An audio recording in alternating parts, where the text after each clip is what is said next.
मंडळी नमस्कार, स्वागत आहे तुमचं रोखोक महाराष्ट्र न्यूजमध्ये. पंढरपूर तालुक्यातील अनेक शाळा या बोगस असल्याची माहिती समोर आली आहे. पंढरपूर तालुक्यामध्ये मान्यता नसतानाही बिनदिक्कतपणे सुरू असलेल्या या धक्कादायक प्रकाराबाबत अनेक पालकांनी चिंता व्यक्त केली आहे.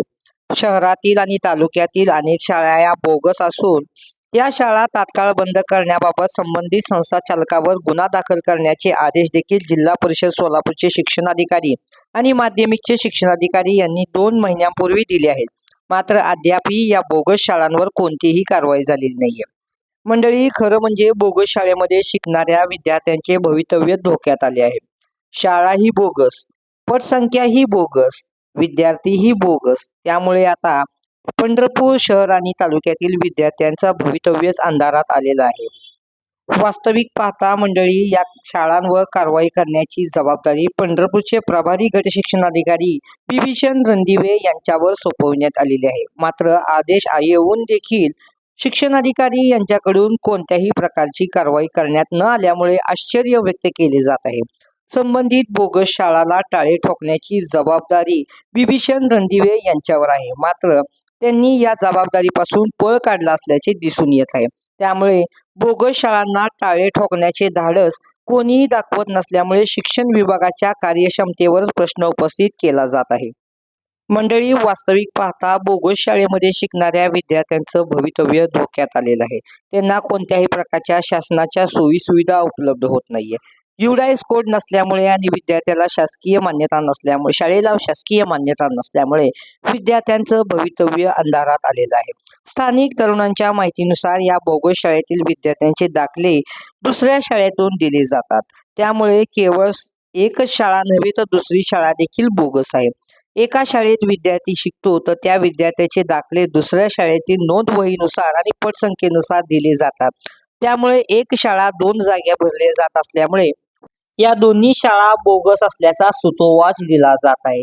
मंडळी, ही बाब गंभीर आणि अत्यंत धक्कादायक आहे. त्यामुळे शिक्षणाधिकारी यांनी या दोन्ही शाळांचे पटसंख्या तपासणे, पटपडताळणी करणे आणि दोन्ही शाळांना एकाच वेळी भेट देणे गरजेचे बनले आहे. मात्र शिक्षणाधिकारी या दोन्ही शाळांवर कारवाई करण्याचं धाडस करत नसल्यामुळे या दोन्ही बोगस शाळा बिनदिक्कतपणे सुरू आहेत. त्यामुळे शिक्षण विभागाचा आंधळा कारभार आता चव्हाट्यावर आलेला आहे. मंडळी, 1 नव्हे 2 नव्हे तर तब्बल 8 शाळा जिल्ह्यामध्ये बोगस असल्याचा अहवाल जिल्ह्याच्या शिक्षणाधिकारी यांनी दिलेला आहे. याबाबतची माहिती देखील जिल्हा शिक्षणाधिकारी यांनी माध्यमांना दिली आहे. मात्र त्या शाळा कोणत्या आहेत याबाबत अद्याप देखील स्पष्टता दिलेली नाहीये. त्यामुळे पंढरपूर तालुक्यातील इतर बोगस शाळांची यादी, त्यांच्यावर होणारी कारवाई याकडे संपूर्ण नागरिकांचे आणि शहरातील लोकांचे लक्ष लागले आहे. नुसते कागदी घोडे नाचवून वेळ मारून नेण्याकडे शिक्षण विभागाने आणि शिक्षणाधिकारी यांचे काम सुरू असल्याचे दिसून येत आहे. शिक्षणाधिकारी आणि शिक्षण विभागाने कागदी घोडे नाचवण्यापेक्षा लोकहिताचे कामकाज करावे आणि विद्यार्थ्यांचं भवितव्य उज्ज्वल करण्याकरिता प्रयत्न करावे, अशी अपेक्षा पालकांकडून व्यक्त केली जात आहे. मंडळी, संबंधित बोगस शाळा बंद करण्याकरिता आणि संबंधित बोगस शाळेवर कारवाई करण्याकरिता वरिष्ठ पातळीवरून आदेश असताना देखील या शाळांवर कोणतीही कारवाई केली जात नाही. त्यामुळे शिक्षणाधिकारी बिभीषण रणदिवे यांच्या कामकाजावर प्रश्नचिन्ह उपस्थित केला जात आहे. संबंधित संस्था चालकांच्या पाठीशी नेमकी अदृश्य शक्ती कोणती आहे, अशी चर्चा नागरिकांमधून सुरू आहे. राज्य सरकार एकीकडे पटसंख्या कमी असल्याचे चारण देत सरकारी शाळा बंद करण्याचा सपाटा लावत आहे, तर दुसरीकडे हजारो खासगी शाळांचे उपयोग फुटले आहे. अशातच बोगस शाळांचा देखील सुळसुळाट दिसून येत आहे. त्यामुळे विद्यार्थ्यांचे भवितव्य धोक्यात आले आहे.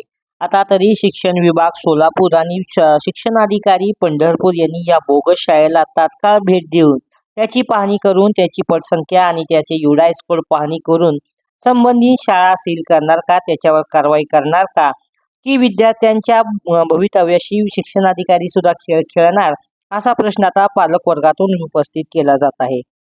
अशाच नवनवीन बातम्या पाहण्यासाठी आमच्या रोखोक महाराष्ट्र न्यूज चॅनलला सबस्क्राईब करा, लाईक करा, शेअर करा. धन्यवाद.